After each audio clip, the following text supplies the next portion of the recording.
सर्वांना श्रद्धेय नमस्कार. जय भारत, जय मानव. जयस्तुते फाउंडेशनचे माननीय जितेंद्रजी चोरडिया यांच्या माध्यमातून बॅक टू स्कूल या कार्यशाळेचं आयोजन करण्यात आलेलं आहे. मनोविकास तज्ज्ञ गुंजन कुलकर्णी हे या कार्यशाळेला मार्गदर्शन करणार आहेत. आपण सर्वांनी या विद्यार्थी, पालक आणि शिक्षक आजच्या समस्या सोडवण्यासाठी नक्कीच या कार्यशाळेचा उपयोग होणार आहे. म्हणून आपणा सर्वांना एक नम्र आवाहन करतो की आपण मानवधन सामाजिक शैक्षणिक विकास संस्था संचलित सर्व शाळेतील विद्यार्थी, पालक बंधू भगिनी व शिक्षक वृंद यांनी जरूर या कार्यक्रमाचा लाभ घ्यावा, आनंद घ्यावा. धन्यवाद. जय भारत, जय मानव. नमस्कार, मी जितेंद्र चोरडिया, जयस्तुते फाउंडेशन. जयस्तुते फाउंडेशनने सामाजिक कार्यात नेहमीच नवीन उपक्रम आणून सामाजिक कार्याचा एक नवीन मापदंड उभा आपल्यासमोर केलेला आहे. जयस्तुते फाउंडेशनने आपल्यासमोर आर्सेनिक कॅम्प, मेडिकल कॅम्प, त्यानंतर तुलसी विवाह, 9 वर्ष स्वागत यात्रा, सीधा वाटप, तयार भोजन वाटप, ब्लड डोनेशन कॅम्प, तसेच नवीन उपक्रम आपल्यासमोर आणलेले आहे. आज विद्यार्थी, पालक व शिक्षक 4 तारखेपासून प्रत्यक्ष शाळा सुरू झालेल्या आहे आणि त्यांच्या मनात आजही संभ्रम अशी अवस्था निर्माण झालेली आहे की पुढं काय करावे. त्यासाठी जयस्तुते फाउंडेशननी आपल्यासमोर आज एक कार्यशाळा आणलेली आहे. ह्या कार्यशाळेला आपल्याला तज्ज्ञ असा बाल मनोविकास तज्ज्ञ गुंजन कुलकर्णी या आपल्याला लाभलेल्या आहे. ब्रिटिश हेल्थ सोसायटीच्या त्या सदस्य आहे. लंडनमध्ये त्यांनी हेल्थ ऑर्गनायझेशनमध्ये 5 वर्ष सेवा दिलेली आहे. त्यानंतर ऑक्सफर्ड UK येथे त्यांचे शिक्षण झालेले आहे. आज त्यांनी आपल्याला असा धावपळीच्या वेळ काढून आपल्याला वेळ दिलेली आहे. त्यामुळे मी त्यांचे आभार मानतो व त्यांना विनंती करतो की त्यांनी कार्यशाळेची सुरुवात करावी. नमस्कार. कोविड-19च्या या अभूतपूर्व पॅन्डेमिकला गेली 1.5 वर्षापेक्षा जास्त काळ आपण खूप सक्षमपणे हाताळतो आहोत. शारीरिक आरोग्याची काळजी तर हर तऱ्हेने घेतच आहोत, पण त्याच्याच बरोबर भावनिक आणि मानसिक परिस्थितीशी, त्याच्यामध्ये होणाऱ्या बदलांशी पण झुंजायचा, त्यातून बाहेर पडायचा प्रयत्न करतो आहोत. ह्या पॅन्डेमिकमुळे आपण कधीच न केलेल्या काही गोष्टी करायला शिकलो आहोत किंवा पूर्वी काही करत असलेल्या गोष्टी थांबवलेल्या आहेत. आणि आपल्या जवळच असणाऱ्या आणि आपल्या समोर असणाऱ्या काही गोष्टी आपल्याला नव्याने जाणवल्या आहेत, नव्याने दिसल्या आहेत. कोविड पूर्व काळातलं आयुष्य आणि आता हळूहळू पूर्वपदावर येऊ लागलेलं आयुष्य, ह्याच्यामध्ये खूप बदल झालेले आहेत. दृश्य स्वरूपात दिसणारे बदल तर आहेतच, पण त्याच्यापेक्षा खूप जास्त हे अदृश्य न दिसणारे बदल झालेले आहेत आपल्या परिस्थितीमध्ये, आपल्या आजूबाजूच्या परिस्थितीमध्ये आणि आपल्या मनस्थितीमध्ये सुद्धा. आता ह्या सगळ्या बदलांमधला एक महत्वाचा बदल म्हणजे आपण ऑनलाईन एज्युकेशनचा केलेला स्वीकार. यापूर्वी ऑनलाईन एज्युकेशन खूप कमी ठिकाणी होत होतं. ह्या तंत्रज्ञानाचा खूप कमी प्रमाणात वापर केला गेला होता. पण आता मात्र ते अगदी घराघरामध्ये, खेडोपाड्यामध्ये सुद्धा पोहोचलेलं आहे. ह्या ऑनलाईन एज्युकेशनमध्ये बऱ्याच गोष्टी आपण नव्याने शिकलेलो आहोत, नव्याने करायला लागलो आहोत. आपली मुलंही याला आता सरावलेली आहेत. पण ह्या ऑनलाईन एज्युकेशनचे काही फायदे आहेत, काही तोटे आहेत. त्याच्या जे काही पॉझिटिव्ह आणि निगेटिव्ह बाजू आहेत त्या, आणि त्यानंतर ह्या सगळ्या पॅन्डेमिकचा मुलांच्या मनस्थितीवर काय परिणाम झालाय, शिवाय आता शाळा सुरू होणार म्हणल्यानंतर पालकांच्या काय प्रतिक्रिया आहेत, आणि ह्या सगळ्याच बदलाच्या परिस्थितीमध्ये आपण पालक म्हणून, शिक्षक म्हणून मुलांना काय मदत करू शकतो, हे आपण एका प्रेझेंटेशनच्या माध्यमातून बघूया.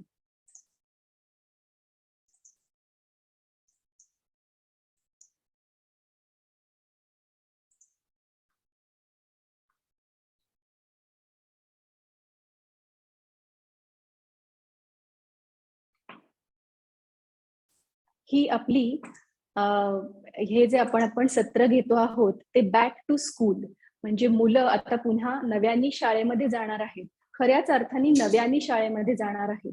तर त्या संदर्भात आपण आता आधी इतके काळ जवळजवळ 1.5 वर्ष मुलं जे ऑनलाईन शिक्षण घेत आहेत, त्या ऑनलाईन शिक्षणाचे काय फायदे आहेत, काय तोटे आहेत ते बघूया.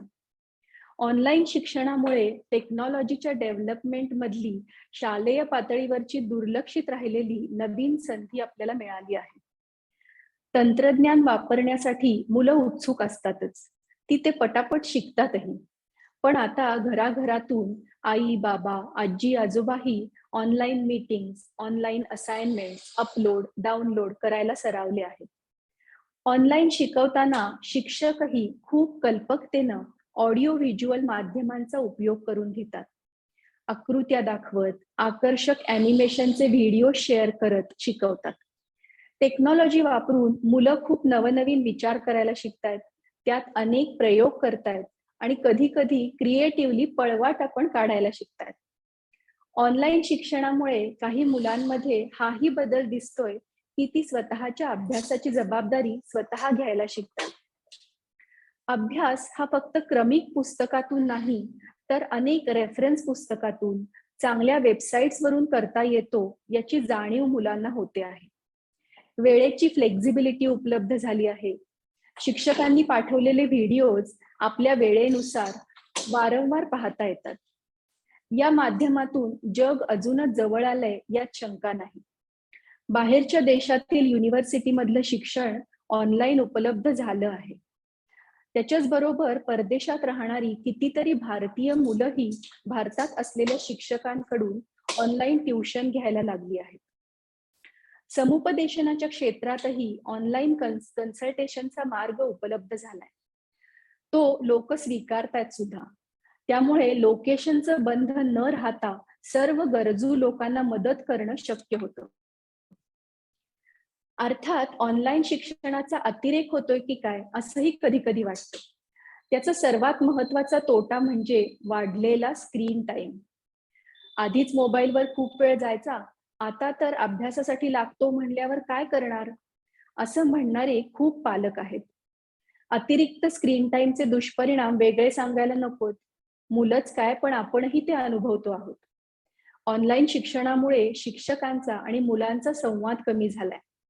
खरं तर शिक्षक प्रत्येक मुलाशी स्वतंत्र विंडोतून बोलत असतात, पण शिक्षक आणि मुलांमधला संवाद हा शाब्दिक थोडाच असतो. शाळेत असताना मुलांच्या चेहऱ्यावर दिसणाऱ्या हावभावांवरून शिक्षकांना मुलांच्या अंडरस्टँडिंग बद्दल, त्यांच्या मनस्थितीबद्दल कितीतरी अंदाज येतो. ऑनलाईन क्लासमध्ये this is the 7th time I told you to mute yourself, असं एखादी शिक्षिका कळकळीनं सांगते. त्याच शिक्षिकेच्या डोळ्यात शाळेच्या वर्गात एका नजरेत संपूर्ण वर्गाला शांत करण्याची ताकद असते.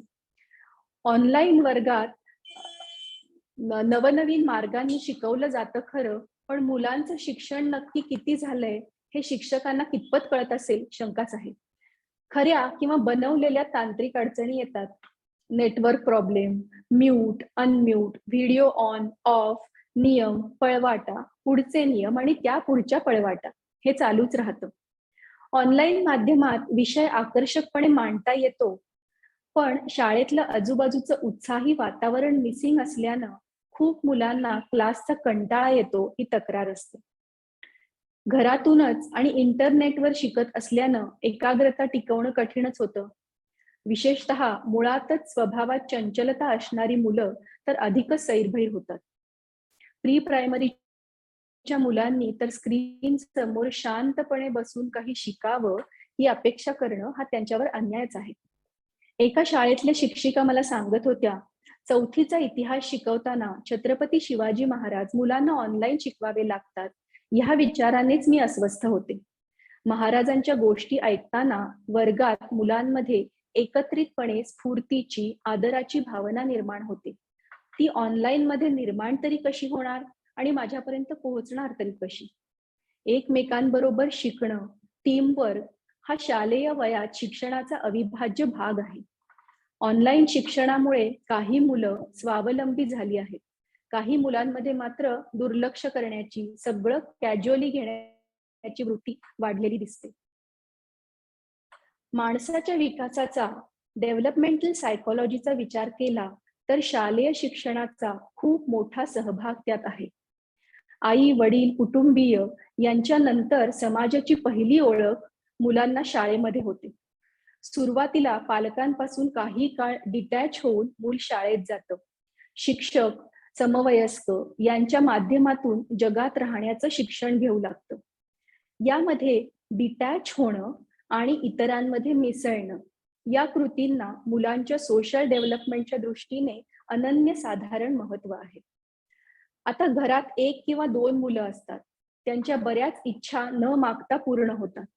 अशा वेळी शाळेत असणारे हेल्दी स्पर्धात्मक वातावरण त्यांचे पाय जमिनीवर ठेवायला मदत करू शकते. घरातून बाहेर पडल्यावर शाळेच्या जगात वावरताना मुलांना आपला कम्फर्ट झोन सोडावा लागतो. त्यांच्या लेवलला येणाऱ्या समस्या आपणच सोडवायला लागतात. हे शिक्षणच आहे की. शाळेत आपलीच कामे करण्यासाठी आठवण करायला सतत कुणी मागे लागत नाही. आपसुकच स्वावलंबन शिकण्याची संधी मुलांना मिळते. वेगवेगळ्या स्वभावाच्या इतर मुलांबरोबर शिकताना कल्पकता, उत्सुकता या गुणांना चालना मिळते. शिवाय शेअरिंग, अंडरस्टँडिंग, मदत करणं अशा मूल्यांचं संवर्धन होऊ शकतं. शाळेत जाऊन शिक्षण घेण्याचा अकॅडमिकली काय फायदा होतो याची चर्चा आपण आता करतच नाहीये. इथे उल्लेख केलाय तो अभ्यासाव्यतिरिक्त इतर शिकण्यासारख्या गोष्टींचा. पॅन्डेमिकच्या काळात जवळजवळ सगळीच मुलं 1.5 वर्षापासून बहुतांश वेळ घरात आहेत. शाळा नाही, बाहेर जाणं नाही, मित्रमंडळींबरोबर खेळणं नाही, सण समारंभ नाही, केवळ घराच्या 4 भिंतीत राहणं. सायकोलॉजी ह्याला सोशल आयसोलेशन म्हणते. सोशल आयसोलेशनच्या परिणामांबद्दल पूर्वीपासून अनेक अभ्यास झालेले आहेत. सोशल आयसोलेशनमुळे काही वेळा शारीरिक आजार होऊ शकतात. कमी झालेली शारीरिक हालचाल, अपुरा सूर्यप्रकाश, मोकळ्या हवेचा अभाव यामुळे इम्युनिटी कमी होते. हे तर आपण वाचतोच आहोत. खूप काळ आयसोलेशन मध्ये राहिल्याने मेंदूची रचना बदलू शकते. समाजात वावरतानाचे आपले वर्तन बदलू शकते. सतत घराच्या कम्फर्ट झोन मध्ये असल्याने सतर्कता कमी होऊ शकते. एकलकोंडेपणातून उदासीनता वाढू शकते. विचारशक्तीवर परिणाम होऊ शकतो. समाजात मिसळणं ही माणसाची मूलभूत गरज आहे. लाईफ सेव्हिंग फॅक्टर आहे. शिवाय या काळात फिजिकल टचवर पण खूप बंधनं आली. पालक आणि मुले यांच्या नात्यात स्पर्शाचं महत्व किती आहे हे आपल्याला माहिती आहे. अनेकदा शब्दातून व्यक्त न होऊ शकणाऱ्या कितीतरी भावना मुलं आणि आपणही स्पर्शातून व्यक्त करत असतो. पण या पॅन्डेमिक मध्ये लहान लहान मुलांनीही आई बाबा बाहेरून घरी आल्यावर त्यांना लगेच बिलगायला जायचं नाही हे बंधन स्वीकारलं.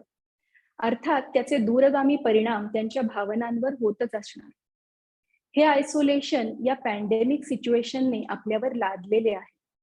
त्यामुळे मानसिक तणावात, स्ट्रेसमध्ये वाढ होणं स्वाभाविक आहे.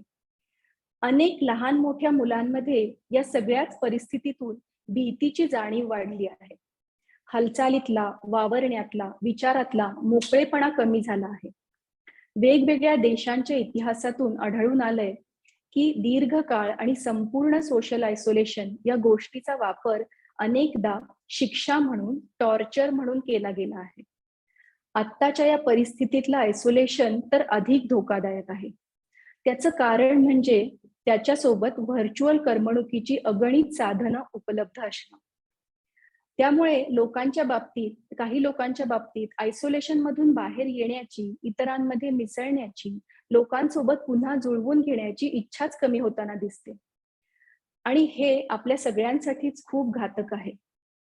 दुसरीकडे आपण पाहतो आहोत की करोनाच्या पहिल्या दुसऱ्या लाटेच्या क्रायसिसमध्ये यंत्रणांच्या बरोबरीने माणूस माणसाच्या उपयोगी पडलाय. अशा वेळी वाढत्या वयातील मुलांना हे असे कोशात राहणेच बरे वाटायला लागले तर उद्या ते त्यांनाच त्रासदायक होऊ शकते, नाही का? आणि अशातच निर्णय जाहीर होतो, शाळा सुरू होणार. आपल्या देशात मुलं 1.5 वर्षापासून घरातच आहेत. पण अमेरिका, कॅनडा, UK, युरोप अशा अनेक ठिकाणी पॅन्डेमिकच्या काळातही जेव्हा जेव्हा शक्य होतं तेव्हा शाळा सुरू केल्या गेल्या. अर्थात प्रत्येक ठिकाणची परिस्थिती वेगळी आहे. आपल्याकडे शाळा सुरू होणार हा निर्णय जाहीर झाल्यावर निर्माण झालेल्या काही प्रातिनिधिक प्रतिक्रिया जाणून घेऊया. प्रत्येक प्रतिक्रियेत त्या पालकाच्या मनात आलेला विचार आहे, त्यातून निर्माण झालेली भावना आहे आणि त्यानुसार घडू शकणाऱ्या वर्तनाचा अंदाज बांधलेला आहे. पहिली प्रतिक्रिया नोंदवणारे पालक आहेत खुश बुवा. यांच्या मनात विचार येतो, उत्तम निर्णय, आम्ही वाटच बघत होतो. अर्थात त्यांची पहिली प्रतिक्रिया आहे व्हॉट अ रिलीफ. त्यांना त्याच्याबरोबर आनंदही झालाय. घरात मुलांच्या दंग्याला, चिडचिडीला, ऑनलाईन क्लासेसच्या अडचणींना भलते वैतागले असणार हे बुवा. यांचं मूल शाळेच्या पहिल्या दिवसापासून शाळेच्या गेटवर पोहोचणारं पहिलं मूल असणार बघा. दुसरे पालक आहेत अति उत्साही. यांच्या मनात विचार येतो, वाह, आता मुलं पुन्हा खऱ्या अर्थानं शिकायला लागतील. मुलांपेक्षा थोडी अधिक एक्साइटमेंट यांनाच आहे. सुटकेची भावनाही आहेच. यांचा असा ठाम विश्वास आहे की शिक्षण हे फक्त शाळेतच होतं. त्यामुळे त्यांचा या निर्णयाला एकदम उत्साही पाठिंबा आहे. पुढचे पालक आहेत सारा गोंधळ. बातम्यांमध्ये शाळा सुरू करण्याचा निर्णय पाहिला आणि यांच्या मनात लगेच विचार आला, सुरू करतायत खरं शाळा, पण शाळांमध्ये कितपत काळजी घेतली जाईल कोण जाणे. यांना भरपूर कन्फ्युजन आहे आणि चिंताही वाटते. हे बहुतेक शाळेच्या व्यवस्थापनाला, शिक्षकांना, इतर पालकांना वारंवार फोन करून चौकशी करत राहणार आणि निर्णय घेणं लांबणीवर टाकणार. आता हे जे आहेत त्यांचं नाव राग अधीर. जरा काही झालं की तलवार उपसण्याचा पवित्रा घेतात हे महाशय.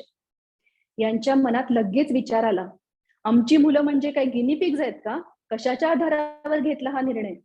आणि हा विचार त्यांनी लगेचच सगळ्यांना बोलून दाखवला. यांच्या मनात राग आहे, संशय आहे, चिडचिड आहे.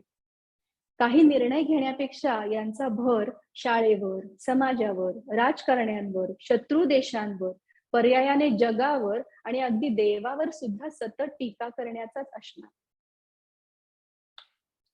आता हे पुढचे जे पालक आहेत त्यांचं नाव कशासाठी.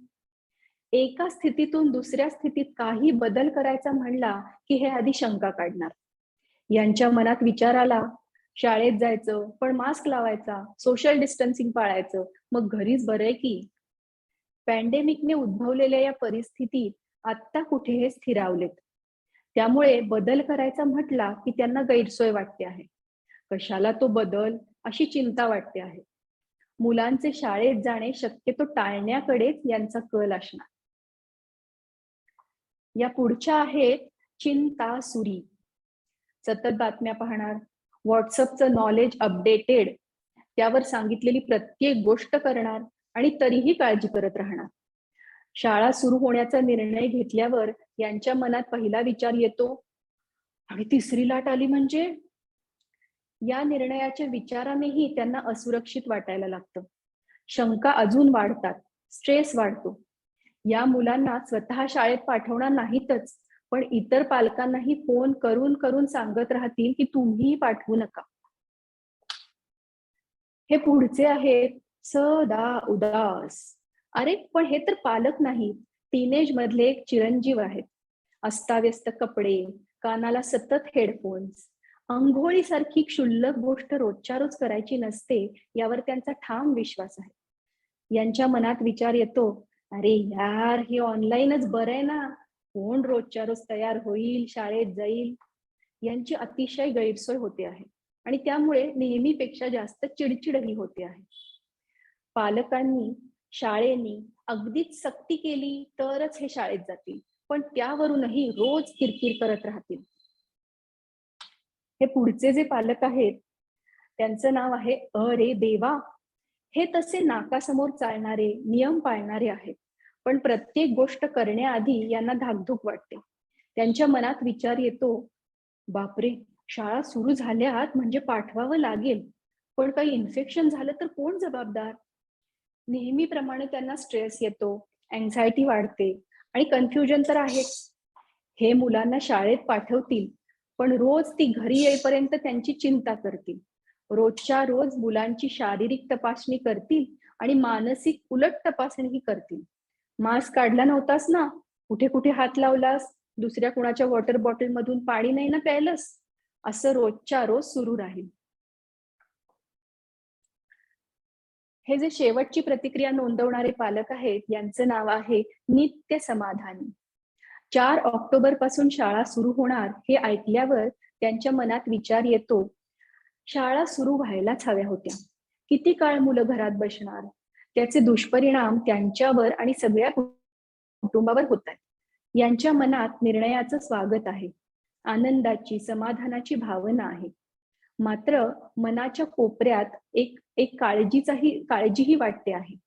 अर्थात ही काळजी करण्याची काळजी नाहीये, ही घेण्याची काळजी आहे.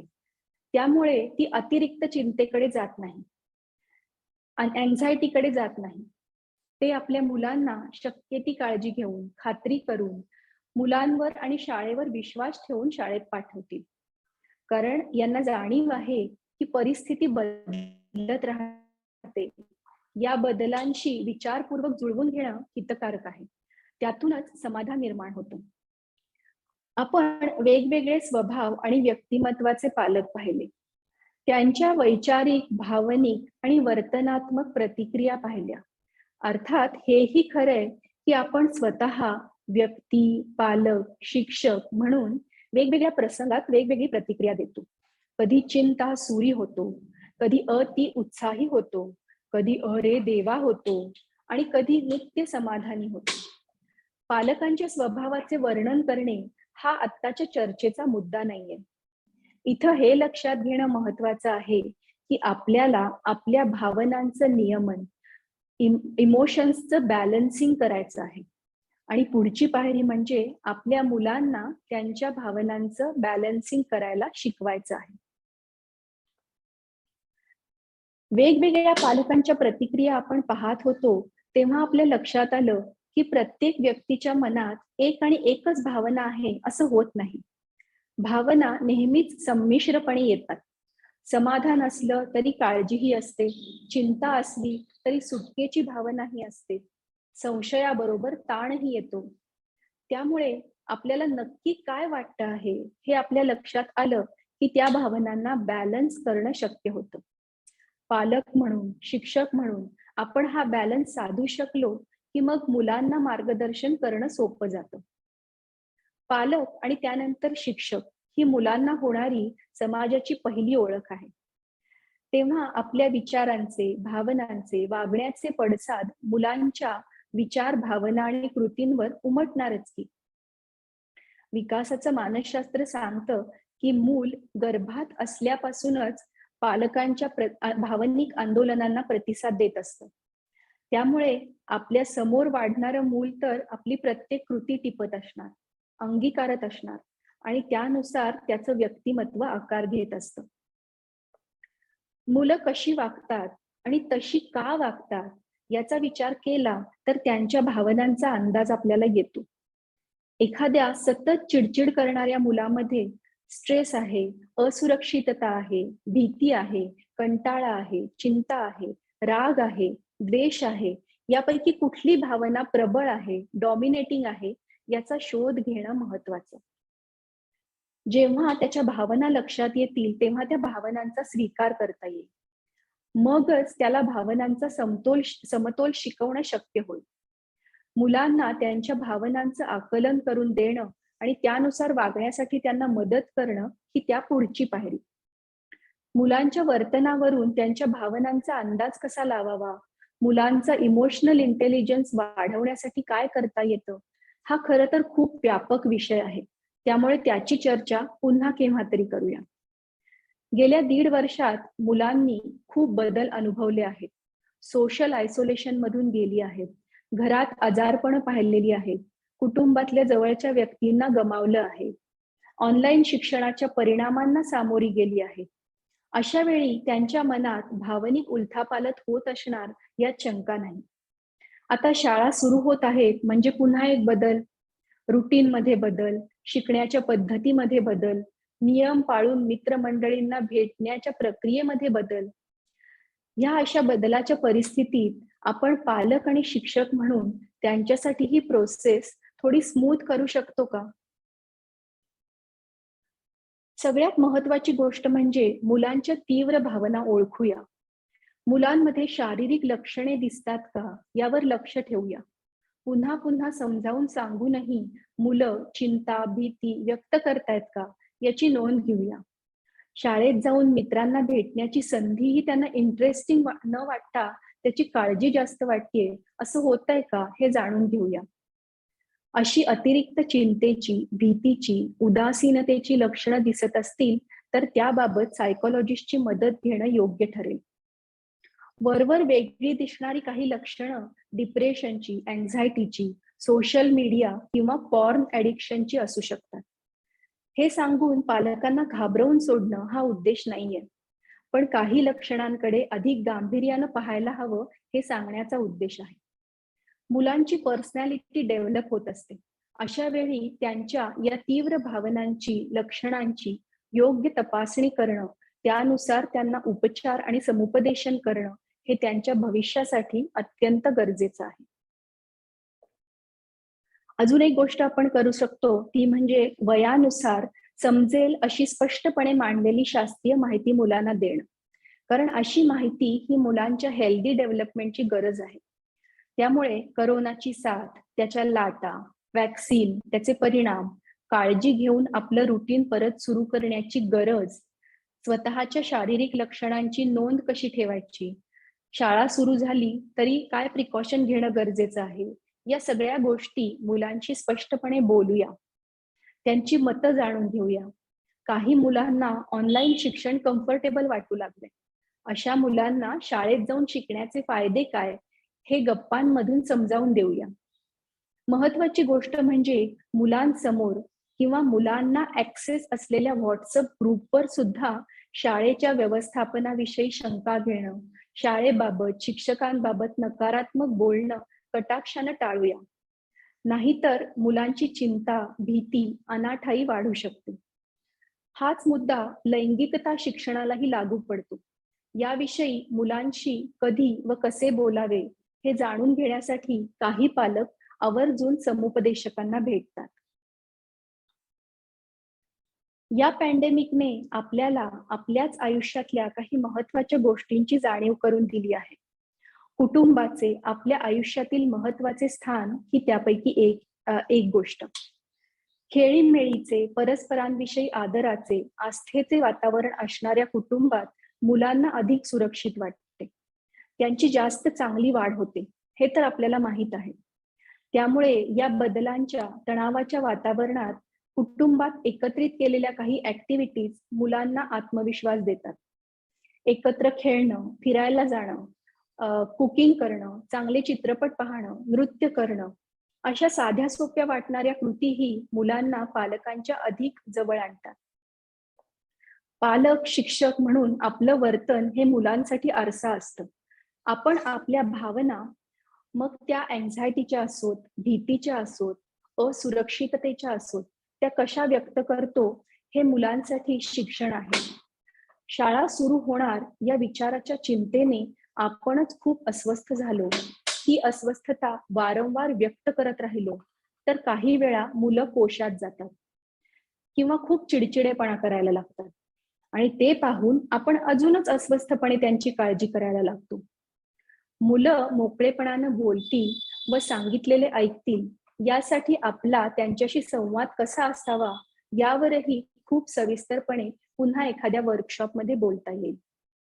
पण आता इतके लक्षात घेऊया की आपल्या मनात उमटलेल्या त्रासदायक भावनाही शांतपणे, पेशंटली व्यक्त करता येऊ शकतात.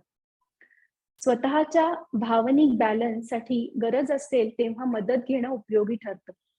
कितीतरी तरुण पालक आपल्या मुलांचा मानसिक, भावनिक विकास जाणून घेण्यासाठी, तो अधिक समृद्ध करण्यासाठी काय काय करता येईल हे समजून घ्यायला जेव्हा प्रोफेशनल हेल्प घेतात तेव्हा त्यांच्या पालकत्वाच्या डेडिकेशनचं कौतुक वाटतं.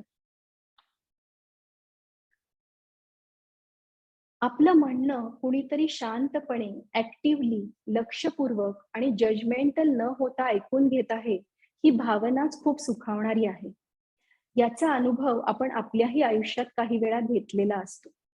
अशा व्यक्तींशी पुन्हा पुन्हा मनापासून बोलावंसं वाटतं. मुलांच्या बाबतीतही वेगळं काय असणार? अशी कल्पना करा की तुम्ही एक 10-12 वर्षाचं मूल आहात आणि तुम्हाला आता शाळेत जायची भीती वाटते आहे. तुमच्या कुटुंबातली एक मोठी व्यक्ती तुम्हाला सांगते, "इतकं काय झालंय घाबरायला? आधी कधी शाळेत गेली नाहीस की काय? तुम्हाला तरी सुखसोयी आहेत खूप साऱ्या. आमच्या लहानपणी." आणि मग एक मोठं लेक्चर सुरू होतं. आता कुटुंबातली दुसरी एक व्यक्ती तुम्हाला आधी जवळ घेते आणि म्हणते, "साहजिक आहे ग भीती वाटणं. इतक्या महिन्यांनंतर, इतके बदल आजूबाजूला पाहिल्यानंतर, इतक्या उलट-सुलट बातम्या ऐकल्यानंतर थोडीशी भीती वाटणारच. आपण काय करूया म्हणजे तुझी भीती कमी होईल?" आता यापैकी कुठल्या व्यक्तीशी संवाद साधायला, तुमचं मन मोकळं करायला तुम्हाला आवडेल? दोन्ही व्यक्तींचा कन्सर्न सारखाच आहे. मुलाला वाटणारी भीती कमी करणं. पण अप्रोच मध्ये फरक आहे.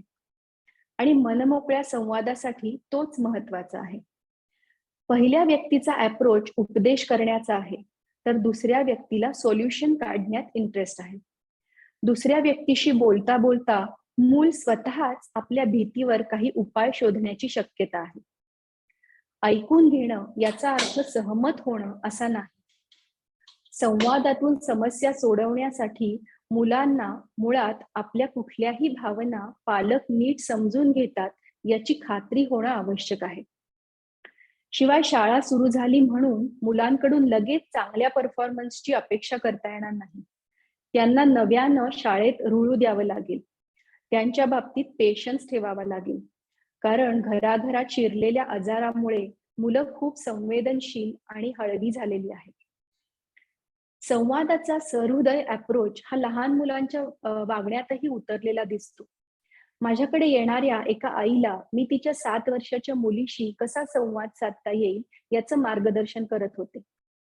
एकदा तिनं मला सांगितलं की तिची मुलगी आपल्या 3 वर्षाच्या लहान बहिणीचं म्हणणं एकदा शांतपणे छान ऐकून घेत होती. आईनं तिला विचारलं तर ती म्हणाली, "अगं तू कसं माझं म्हणणं ऐकून घेतेस, तसं मी तिचं ऐकतेय." जसा अप्रोच, ॲटिट्यूड किंवा दृष्टिकोन संवादासाठी आवश्यक आहे, तसाच तो कुठल्याही प्रसंगाकडे बघण्यासाठीही महत्वाचा आहे. या पॅन्डेमिककडे, आपल्या आयुष्यात होणाऱ्या बदलांकडे, प्रत्यक्ष ते ऑनलाईन शिक्षण आणि आता ऑनलाईन ते परत प्रत्यक्ष शाळेत जाऊन शिक्षण, या स्थित्यंतरांकडे बघण्याचा आपला दृष्टिकोन काय आहे? यावरून मुलांचा दृष्टिकोन बनायला मदत होणार आहे. याकडे आपण कसे बघतो? संकट म्हणून की संधी म्हणून? खरं तर या पॅन्डेमिकने आपल्या सगळ्यांनाच शिक्षणाची मोठी संधी दिली आहे.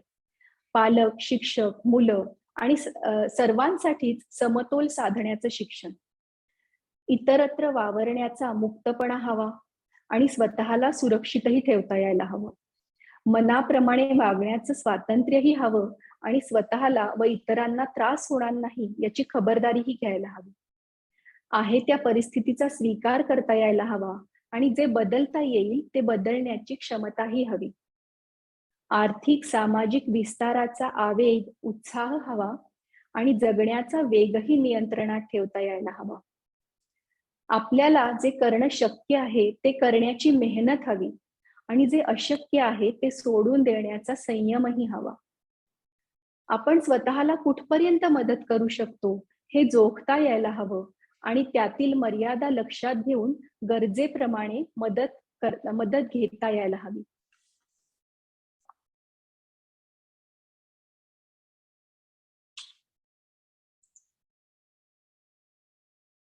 पालकांचा, शिक्षकांचा दृष्टिकोन आणि त्यांचं वागणं या माध्यमातून मुलांचं शिक्षण होत असतं. ते ह्या शिक्षण प्रक्रियेत होणाऱ्या बदलांशी जुळवून घ्यायचा प्रयत्न करत असतात. त्याच्यातूनच ते भावनांचा, विचारांचा बॅलन्स करायला शिकणार आहेत. मुलांची अडॅप्टेबिलिटी जी असते किंवा मुलांचं जुळवून घेणं जे असतं ते निसर्गतःच आपल्यापेक्षा खूप जास्त असतं. खूप जास्त सहज ते करू शकतात.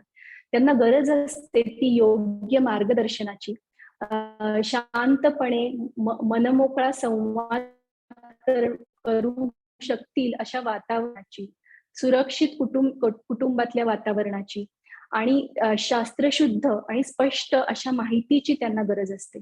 ह्या सगळ्यातूनच त्यांचा विकास होत असतो किंवा या सगळ्यातूनच ते ह्या परिस्थितीशी जुळवून घ्यायला शिकत असतात.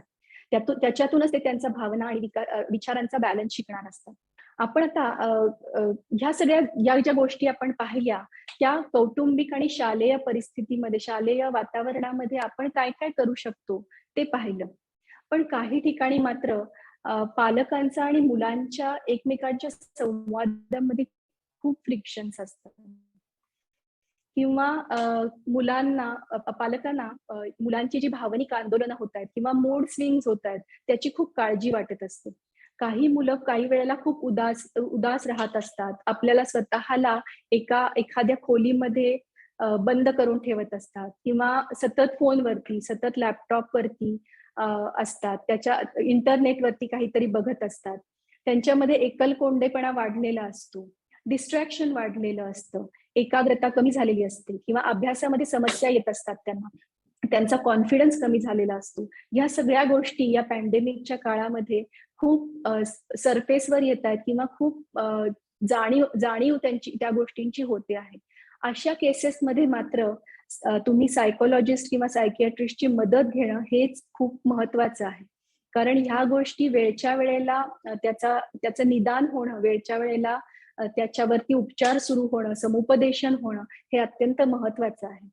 आणि आजकाल जे काही मला माझ्या प्रॅक्टिसमध्ये लक्षात येतं की पालकांचा एकूणच समुपदेशनाबद्दलचा किंवा मानसिक आरोग्याबद्दलचा अप्रोच हा खूप सकारात्मक, खूप पॉझिटिव्ह झालेला आहे आणि ही खूप दिलासा देणारी बाब आहे. कारण त्या निमित्ताने त्यामुळे मुलांना त्यांच्या चांगल्या हेल्दी डेव्हलपमेंटसाठी मदत होणार आहे.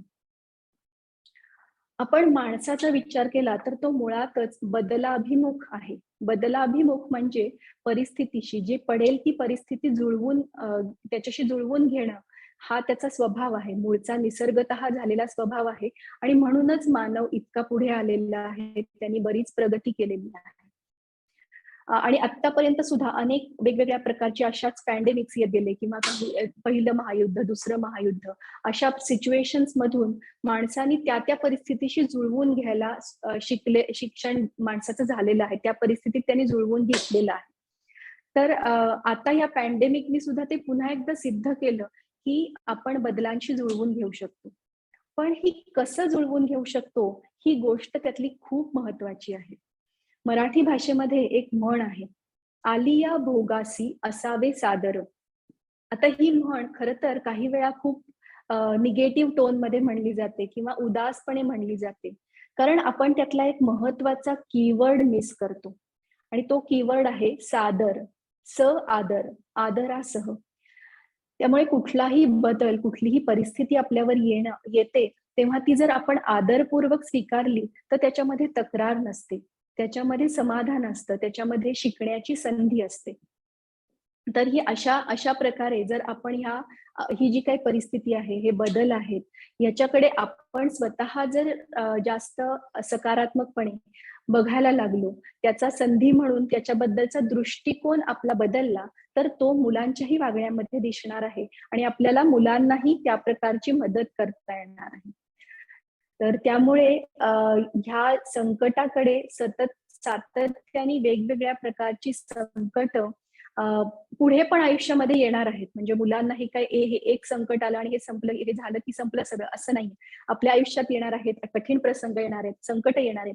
तर त्यामुळे त्या प्रत्येक परिस्थितीशी आपण जुळवून घेताना आपला दृष्टिकोनच ठरवणार आहे की आपल्या विचार काय असणार आहेत, आपल्या भावना काय असणार आहेत आणि त्यानुसार आपलं वर्तन, वागणं, बिहेवियर काय असणार आहे.